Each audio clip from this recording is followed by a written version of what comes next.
이번 분석을 시작하기 앞서 투자 판단의 최종 책임은 투자자 본인에게 있다는 점을 명확히 말씀드립니다. 저희는 단순 참고용 정보나 분석을 제공할 뿐 특정 종목이나 섹터에 대해 매수나 매도를 절대 추천하는 것이 아닙니다. 오늘 저희가 아주 깊게 뛰어들 기업, 바로 우주를 향한 거대한 꿈을 꾸고 있는 로켓랩, 티커로는 RKLB입니다. 네, 로켓랩. 요즘 시장에서 정말 뜨거운 기업 중 하나죠. 맞아요. 사실 이 로켓랩이라는 기업이 지금 굉장히 중요한 갈림길에 서 있는 것 같아요. 제2의 스페이스 X가 될 것이냐, 아니면 그냥 꿈으로 끝날 것이냐. 정확한 표현입니다. 그 운명을 가늠해 볼 단서가 사실 딱 두 가지에 숨어 있습니다. 두 가지요? 네. 하나는 이 회사의 발이 얼마나 단단히 땅에 붙어 있는지를 보여주는 현실의 숫자, 바로 다음 분기 실적이고요. 아, 현실의 숫자? 그리고 다른 하나는 이 회사의 머리가 저 우주 끝 어디까지 닿을 수 있는지를 보여주는 미래의 꿈, 바로 그 차세대 로켓 뉴트론입니다. 현실과 미래. 이 두 가지만 제대로 파헤쳐보면 로켓랩의 가치가 보이겠네요. 좋습니다. 그럼 오늘 이 두 가지를 통해 로켓랩의 현재와 미래를 함께 저울질해보는 시간을 갖겠습니다. 좋습니다. 자, 그럼 먼저 좀 차가운 현실의 숫자부터 들여다볼까요? 투자자라면 누구나 기다릴 단기적으로 가장 중요한 이벤트, 다음 실적 발표입니다. 네, 우리가 주목해야 할 건 2025년 4분기 실적, 그러니까 Q4 2015 실적 발표입니다. 4분기 실적? 근데 이게 그냥 평범한 분기 실적이 아니에요. 아, 맞다. 연간 실적이 포함되죠? 바로 그겁니다. 한 해 농사를 총결산하는 말 그대로 1년치 성적표가 나오는 거라 그 무게감이 완전히 다르죠. 그렇죠. 1년 동안 잘했는지 못했는지 다 드러나는 거니까요. 자료를 보니까 예상 발표일이 2026년 3월 3일로 딱 잡혀 있네요. 이 날짜는 거의 확정된 건가요? 그 부분은 조금 주의가 필요합니다. 3월 3일이라는 날짜는 어디까지나 시장의 추정치라고 보셔야 해요. 아, 예상치군요. 네. 보통 4분기 실적이 다음 해 2월 말에서 3월 초 사이에 발표되는 그간의 패턴이 있거든요. 그걸 기반으로 한 예측이죠. 실제 날짜는 얼마든지 변동될 수 있으니 이건 반드시 회사 공식 발표를 통해 최종 확인하셔야 합니다. 알겠습니다. 그럼 그날 우리가 봐야 할 것 뭔가요? 작년에 돈 이만큼 벌었습니다 하는 과거의 숫자 말고요. 투자자로서 진짜 귀를 쫑긋 세우고 들어야 할 핵심 포인트가 있을 것 같은데요. 물론입니다. 아주 정확히 보셨어요. 과거 실적, 사실 그건 이미 주가에 어느 정도 녹아있다고 봐야죠. 그렇죠. 진짜 중요한 건 미래에 대한 회사의 약속입니다. 바로 2026년도 연간 가이던스. 가이던스요? 네, 가이던스. 그러니까 회사가 직접 발표하는 우리 올해의 실적 목표치는 이겁니다 하는 선언이에요. 우리 2026년에는 매출 이 정도 할 거고 이만큼 성장할 겁니다라고 시장에 대고 공표하는 거죠. 잠깐만요. 근데 그 가이던스라는 게 결국에는 회사가 발표하는 희망사항 아닌가요? 솔직히 좀 지키지도 못할 장밋빛 약속을 막 남발해서 일단 주가부터 띄워보려는 회사들도 종종 있잖아요. 와, 정말 날카로운 지적이십니다. 실제로 그런 경우가 없지 않죠. 네? 그래서 시장은요, 단순히 회사가 제시하는 그 숫자만 보지 않습니다. 그 숫자를 어떤 근거로 제시하는지를 보고 또 더 중요하게는 이 회사가 과거에 제시했던 가이던스를 얼마나 잘 지켜왔는지를 봅니다. 성장하는 기술 기업에게 가이던스는 회사가 스스로의 미래를 얼마나 자신하고 있는지를 보여주는 가장 직접적인 숫자거든요. 자신감의 표현이다. 그렇죠. 만약 시장의 기대를 훌쩍 뛰어넘는 아주 강력한 가이던스가 나온다? 그건 주가 상승에 정말 강력한 연료가 될 수밖에 없는 거죠. 아하. 단순한 희망사항이 아니라 그 숫자에 회사의 신뢰도와 자신감이 전부 응축되어 있다. 이렇게 봐야겠군요. 바로 그겁니다. 알겠습니다. 단기적으로는 3월 초에 나올 2026년 가이던스가 현실을 보여주는 바로미터가 되겠네요. 자, 그런데 솔직히 로켓랩에 투자하는 분들이 다음 분기 매출 몇 억 더 나오는 것 때문에 이 주식을 사는 건 아니잖아요. 그렇죠. 하하하. 다들 진짜 기다리는 건 따로 있죠. 바로 그겁니다. 그 괴물 같은 로켓, 뉴트론, 로켓랩의 미래 그 자체라고 할 수 있는 이 프로젝트가 도대체 지금 어디까지 와 있는 건지 오늘 한번 현미경으로 들여다보듯이 아주 탈탈 털어보겠습니다. 좋습니다. 우선 이 뉴트론이라는 게 왜 그렇게까지 중요한 건가요? 그냥 기존 로켓보다 좀 더 큰 로켓 하나 더 만드는 거 아닌가요? 그게 바로 이 프로젝트의 핵심을 놓치는 생각일 수 있습니다. 뉴트론은요, 단순히 더 큰 로켓이 아닙니다. 네. 이건 로켓랩의 사업 모델 자체를, 회사의 체급을 완전히 바꾸는 게임 체인저입니다. 비유하자면 기존의 주력 로켓인 일렉트론이 경차나 소형차 전문 브랜드였다면요. 일렉트론이 소형차? 네, 뉴트론은 대형 트럭, 그것도 트레일러 시장에 출사표를 던지는 것과 같아요. 와, 소형차에서 대형 트럭으로. 이건 뭐 시장의 크기나 고객 자체가 완전히 달라진다는 의미네요. 정확합니다. 일렉트론은 작고 소중한 소형 위성을 아주 정밀하게 원하는 궤도에 딱 올려주는 데 특화됐죠. 하지만 뉴트론은요, 재사용이 가능한 중형급 발사체입니다. 재사용, 스페이스X처럼요? 맞습니다. 스페이스X의 스타링크처럼 수백 개의 위성을 한 번에 쏘아 올리는 위성 군집 발사 시장 혹은 훨씬 크고 무거운 국방 위성이나 심우주 탐사선을 쏘는 그런 시장을 직접 공략하게 되는 겁니다. 시장의 규모 자체가 비교가 안 되죠. 그렇군요. 그래서 이 뉴트론의 성공 여부가 로켓랩이 스페이스X 같은 저런 거대 기업들과 어깨를 나란히 할 수 있느냐 없느냐를 결정하는 말 그대로 회사의 운명이 걸린 프로젝트라고 할 수 있습니다. 좋습니다. 뉴트론의 회사의 미래가 걸려 있다는 건 확실히 이해했습니다. 그럼 이제 모두가 가장 궁금해하는 질문을 드려야죠. 그래서 대체 그 뉴트론의 첫 시험 비행 언제쯤 볼 수 있는 겁니까? 자, 자료에 따르면 예상 시점은 2025년 이후라고 명시되어 있습니다. 2025년 이후라. 이거 굉장히 애매한 표현인데요. 투자자 입장에서는 좀 답답하게 들릴 수도 있겠어요. 혹시 이거 개발이 지연되고 있다는 신호로 해석해야 하는 거 아닐까요? 바로 그 지점에서 우리가 관점의 전환이 좀 필요합니다. 유동적이라는 표현이 사실 우주산업에서는 아주 자연스러운 상태거든요. 그런가요? 네. 일부 다른 자료에서는 2025년 내 발사는 현실적으로 좀 어렵고 2026년이 더 유력하다고 보기도 합니다. 하지만 우주 로켓 개발에서 약간의 지연은 실패가 아니에요. 오히려 안전과 완벽을 기하는 과정에 가깝습니다. 하긴 1%의 실수도 용납이 안 되는 분야니까. 그럼요. 말 그대로 모든 것을 걸고 쏘아 올리는 거니까요.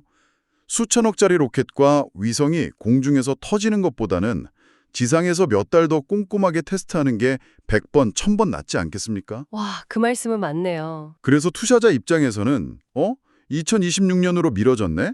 이 사실 자체에 실망하기보다는 그 지연되는 과정이 투명하게 공개되고 있는지, 그리고 그 시간 동안 회사가 꾸준히 의미 있는 기술적 진전을 보여주고 있는지를 파악하는 게 훨씬 더 중요합니다. 알겠습니다. 지연 그 자체가 아니라 지연의 이유와 그 기간 동안의 진전. 이걸 봐야 하는군요. 바로 그거죠. 자, 그럼 그 기술적 진전이 지금 어디까지 왔는지 하나씩 한번 짚어보죠. 좋습니다.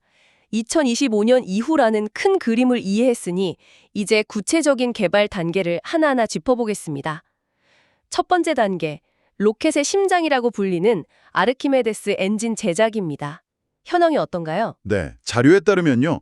최초의 아르키메데스 엔진 제작이 2024년 5월에 이미 완료됐다고 나옵니다. 잠깐만요. 첫 엔진이 2024년 5월에 완성됐다고요? 근데 지금이 2025년 11월이니까 거의 1년 반이 지났는데 아직 발사 이야기가 없다는 건 이거 뭔가 좀 문제가 있는 건 아닐까요? 보통 이 과정이 이렇게 오래 걸리나요? 아주 좋은 질문입니다. 그게 바로 이 프로젝트의 어마어마한 복잡성을 보여주는 부분이죠. 네. 첫 엔진이 완성되었다는 것 자체는 정말 엄청난 이정표입니다. 설계도 위에만 존재하던 것이 드디어 실물로 나왔다는 뜻이니까요. 하지만 엔진 하나 만들었다고 끝이 아니죠.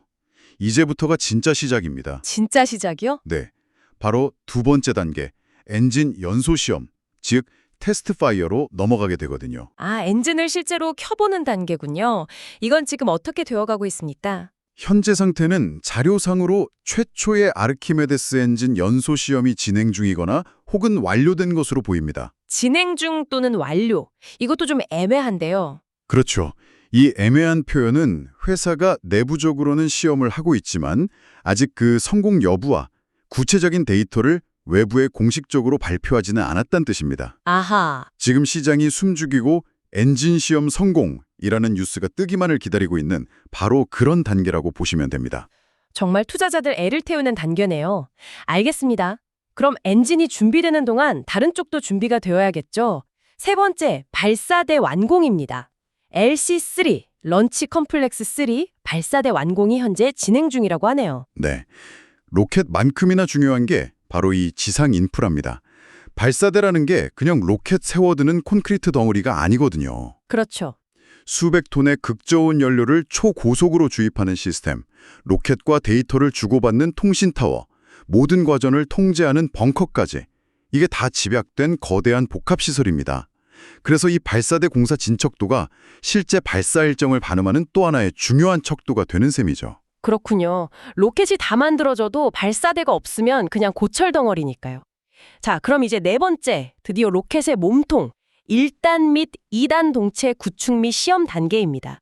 자료를 보니까 1단 동체는 구축이 진행 중, 2단 동체는 구조 및 극조온 테스트가 완료되었다고 나뉘어 있네요. 네, 보통 크기가 더 작고 비교적 단순한 2단부터 테스트해서 데이터를 확보하는 경우가 많습니다. 아, 2단부터 여기서 극저온 테스트가 완료되었다는 게 아주 중요한 의미를 갖습니다. 극조온 테스트요? 네, 뉴트론은 영하 수백 도의 액체 메탄과 액체 산소를 연료로 쓰거든요. 이 어마어마하게 차가운 액체를 탱크에 채웠을 때 동체가 변형되거나 균열 없이 단단하게 버티는지를 확인하는 게 바로 극저온 테스트입니다. 와, 그러니까 2단의 기본적인 구조적 안정성은 확보했다, 이런 의미로 볼 수 있죠. 이제 훨씬 더 크고 복잡한 1단 동체 구축에 집중하고 있는 겁니다. 그렇군요. 그럼 1단 동체까지 다 만들어지면 그 다음은 뭔가요? 이제 정말 발사대에 세워보는 건가요? 바로 그 단계에 우리가 오늘 반드시 주목해야 할 뉴트론 프로젝트의 가장 중요하고도 가장 위험한 시험이 기다리고 있습니다. 가장 위험한 시험이요? 네, 바로 정적 연소 시험, 스태틱 파이어 테스트입니다. 정적 연소 시험. 아까 말한 엔진 연소 시험이랑은 다른 건가요? 와, 완전히 다릅니다. 차원이 달라요. 엔진 연소 시험이 자동차 엔진만 떼서 테스트하는 거라면요. 네. 정적 연소 시험은 완성된 자동차를 땅에 단단히 묶어놓고 엑셀을 끝까지 밟아보는 것과 같습니다. 와, 즉, 완성된 로켓 1단 전체를 발사대 수직으로 세우고 쇠사슬 같은 걸로 꽁꽁 묶어놓은 채로요. 실제 발사처럼 엔진을 최대 출력으로 점화하는 겁니다. 와. 날아오르지만 못하게 딱 붙잡아 놓고 지상 발사를 해보는 거군요. 생각만 해도 아찔한데요. 바로 그겁니다. 많은 분들이 로켓의 가장 위험한 순간을 발사 그 자체라고 생각하시지만 엔지니어들에게는 이 순간이 진짜 공포의 순간이에요. 왜죠? 지상에서 터질 수 있는 모든 문제를 여기서 다 터뜨려 보는 거거든요. 엔진, 연료 시스템, 제어 소프트웨어, 동체의 진동까지 모든 시스템이 통합적으로 제대로 작동하는지 검증하는 최종 관문이죠. 이 시험을 통과했다는 건 발사 성공 확률이 50%에서 95% 이상으로 점프했다는 의미나 마찬가지입니다. 와, 정말 결정적인 단계네요. 그 정적 연소 시험 소식은 절대 놓치면 안 되겠군요. 절대 놓치면 안 되죠. 자, 이제 마지막 5번째 단계로 갑니다. 최종 통합 및 WDR. 자료에는 아직 시작되지 않았다고 명시되어 있네요. WDR은 또 뭔가요? WDR, Wet Dress Rehearsal의 약자입니다. 말 그대로 젖은 예행 연습이죠. 젖은 예행 연습. 네, 실제 발사는 하지 않지만 발사 직전 카운트다운까지 모든 절차를 실제와 똑같이 진행하는데요. 이때 실제 극좋은 연료까지 주입했다가 다시 빼보는 최종 리허설입니다. 이 단계가 아직 시작도 안 됐다는 건 첫 시험 비행까지는 아직 여러 중요한 과정들이 남아있다는 걸 아주 명확히 보여주는 지표라고 할 수 있습니다. 와, 정말 복잡하네요. 엔진 만들고 그걸 시험하고 발사대 짓고 동체 만들고 그걸 또 묶어놓고 시험하고 마지막 리허설까지. 투자자로서 이걸 다 따라가긴 정말 쉽지 않겠어요. 그렇죠. 그래서 핵심을 봐야 합니다. 바로 그겁니다. 자, 그럼 이 많은 과정 중에 내가 다른 건 다 놓쳐도 이 소식만큼은 꼭 알림 설정을 해놔야 한다 하는 주가에 가장 큰 영향을 미칠 변곡점, 키 캐탈리스트를 딱 3개만 꼽아주신다면 뭘까요? 아주 좋은 질문입니다. 제공된 자료에서도 그 핵심 모멘텀을 명확하게 3가지로 딱 짚어주고 있거든요. 앞으로 쏟아질 수많은 뉴스들 중에서 이 3가지가 발표되는 시점이 로켓랩의 불확실성을 걷어내고 주가를 움직일 가장 중요한 순간이 될 겁니다. 좋습니다. 첫 번째는 뭔가요? 첫째, 아르키메데스 엔진의 첫 번째 완전 연소 시험 성공 소식입니다. Full Duration Hot Fire Test 성공 소식이요. 완전 연소 시험. 여기서 핵심은 완전 연소라는 단어입니다. 몇 초간 푸슉하고 짧게 점화하는 게 아니고요. 실제 발사처럼 수분 동안 엔진을 최대 출력으로 계속해서 가동하는 시험입니다. 이걸 통과해야 이 엔진은 실제 비행의 혹독한 환경을 견딜 수 있구나 라는 가장 확실한 기술적 증거가 되는 거죠. 오케이, 엔진의 최종 합격 통지서군요. 알겠습니다. 두 번째는요? 둘째, 1단 및 2단의 정적 연소 시험 시작 소식입니다. 아까 말씀하신 그 지상 발사. 네, 바로 그거죠. 이건 성공했다는 결과도 물론 중요하지만 시작했다는 뉴스 그 자체가 이미 거대한 기술적 진전을 의미합니다. 드디어 최종 관문에 돌입했다는 신호탄이니까요. 시장은 아마 이 시험이 시작됐다는 소식만으로도 크게 반응할 가능성이 높습니다. 알겠습니다. 정적 연소 시험 시작 소식. 자, 그럼 마지막 세 번째는 아마 많은 분들이 예상하실 것 같은데요. 네, 맞습니다. 바로 최초 시험 발사 일정의 공식 발표입니다. 회사가 내부 검토를 모두 마치고 구체적인 날짜, 예를 들어 2026년 5월 5일에 첫 발사를 시도하겠습니다라고 시장에 공표하는 순간이죠. 드디어 디데이가 잡히는 거네요. 그렇습니다. 이건 내부적으로 기술적 리스크를 이제 통제할 수 있다는 자신감의 최종 표현이고요. 그날을 기점으로 전 세계 모든 관심이 로켓랩이라는 한 기업에 집중될 겁니다. 명확하게 정리가 되네요. 첫째, 아르키메데스 엔진의 완전 연소 시험 성공. 둘째, 1단의 정적 연소 시험 시작. 그리고 마지막 셋째, 최초 시험 발사일 공식 발표. 이 세 가지 알림은 꼭 켜둬야겠습니다. 그렇습니다. 이 세 가지가 뉴트론 프로젝트라는 거대한 퍼즐의 가장 결정적인 조각들이라고 할 수 있죠. 자, 그럼 오늘 나눈 이야기를 종합해 볼 시간입니다. 정리를 해보면 단기적으로는 2026년 3월경의 실적 발표에서 회사가 제시할 2026년 가이던스라는 현실의 숫자를 과야하고요. 네, 그리고 장기적으로는 방금 짚어주신 뉴트론 개발의 세 가지 핵심 이정표를 목 빠지게 기다려야 한다 이거군요. 맞습니다. 그렇다면 바로 지금 이 시점 2025년 연말이나 2026년 초에 우리가 좀 기대해 볼 만한 업데이트 소식이 있을까요? 네, 충분히 가능성이 있습니다. 현재 개발 속도를 고려할 때 자료에서도 2025년 말 또는 2026년 초에 아르키메데스 엔진 시험 결과나 일단 동체 곡축에 대한 추가적인 공식 업데이트가 나올 수 있다고 예상하고 있습니다. 그러니까 그 큰 이벤트들 사이사이에 작은 진전들을 계속해서 확인할 수 있다는 거군요. 근데 이게 왜 중요한가요? 바로 그 작은 업데이트 하나하나가요. 투자자들이 로켓랩이 가진 기술적 위험, 즉 테크니컬 리스크를 평가하는데 매우 중요한 단서가 되기 때문입니다. 기술적 위험. 네. 성공적인 테스트 소식이 나올 때마다 뉴트론 프로젝트의 불확실성이라는 안개가 한꺼풀씩 걷히는 거거든요. 그리고 기업 가치에 대한 시장의 신뢰는 그만큼 더 단단해지는 거죠. 불확실성이 해소되는 과정이군요. 맞습니다. 그리고 재미있는 건 아까 처음에 말했던 그 단기 실적 발표와 이 기술 업데이트가 서로 아주 긴밀하게 연결된다는 점입니다. 오, 그건 어떻게 연결되죠? 실적은 돈 이야기고 이건 기술 이야기인데요. 실적 발표를 보면요. 뉴트론 개발에 매분기 얼마나 많은 돈을 쏟아붓고 있는지가 연구, 개발, R&D 비용 항목으로 적나라하게 드러납니다. 그렇죠. 돈을 얼마나 쓰고 있는지 나오겠죠? 만약 돈은 계속 어마어마하게 들어가는데 아무런 기술적 진전 소식이 없다면 투자자들은 불안해하겠죠. 이 돈 다 어디 가는 거야? 하면서요. 하지만 이런 기술 업데이트가 꾸준히 나와주면 그 돈이 제대로 아주 효과적으로 쓰이고 있구나 라는 강력한 믿음을 주게 됩니다. 비용 투입이라는 현실과 그 결과물인 기술 업데이트를 함께 봐야만 온전한 그림이 보이는 겁니다. 와, 완벽한 정리입니다. 비용이 결과를 정당화하는 과정을 계속 확인해야 하는 거군요. 자, 그럼 마지막으로 이 모든 분석을 바탕으로 우리가 앞으로 생각해 볼 만한 한 걸음 더 나아간 질문이 있다면 무엇일까요? 지금까지 우리는 뉴트론 로켓의 첫 비행 성공을 마치 최종 목표처럼 이야기했습니다. 네, 그랬죠. 하지만 저는 여러분께 이런 질문을 한번 던져드리고 싶습니다. 만약 그 비행이 성공한다면 그건 로켓랩 이야기의 끝이 아니라 완전히 새로운 시작이라는 겁니다. 새로운 시작이요? 네. 모두가 첫 비행 성공 그 자체에만 열광하고 있을 때 우리는 그 다음 스텝을 생각해야 합니다. 그 다음 스텝이라면 구체적으로 어떤 의미죠? 재사용 가능한 중형 발사체를 안정적으로 운영하게 된 로켓랩은 과연 단순히 위성을 쏘아 올려주는 운송업체에 머무를까요?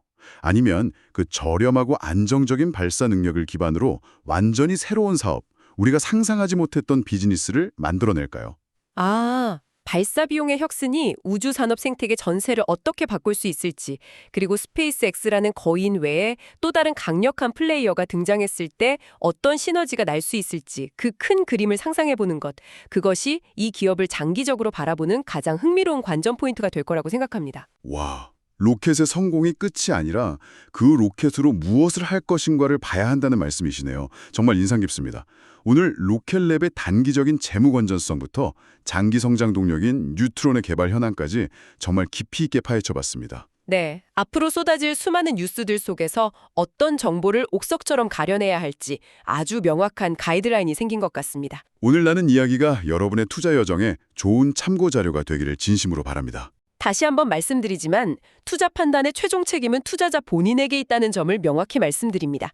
저희는 단순 참고용 정보나 분석을 제공할 뿐 특정 종목이나 섹터에 대해 매수나 매도를 절대 추천하는 것이 아닙니다. 항상 여러분의 성공 투자를 기원합니다. 내용이 좋으셨다면 구독, 좋아요 부탁합니다.